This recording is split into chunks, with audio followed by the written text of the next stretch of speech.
Vamos a leer un cuento de ronquidos. Había mucho silencio en la granja. Gato dormía, perro dormía, vaca dormía. Oveja dormía, la cerdita dormía y todos los cerditos dormían. Todo estaba en silencio hasta que de pronto gato se despertó, vaca se despertó, oveja se despertó, cerdita se despertó y todos los cerditos se despertaron.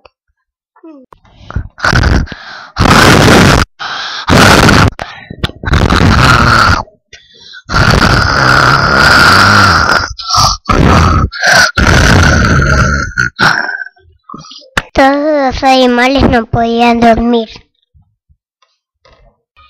El gato dijo que hacemos para que deje en dormir el perro. La vaca tenía una idea.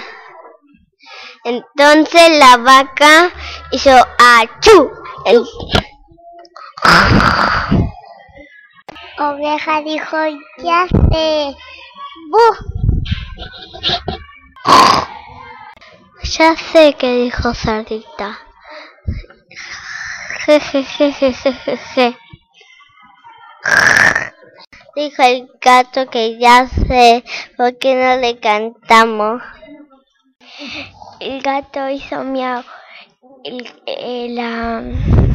la vaca hizo mu y la oveja hizo me.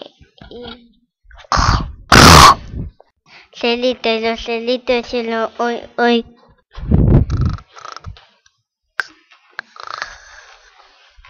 Salió el sol, gallo despertó, hizo cocorocó, perro despertó y se fue al campo.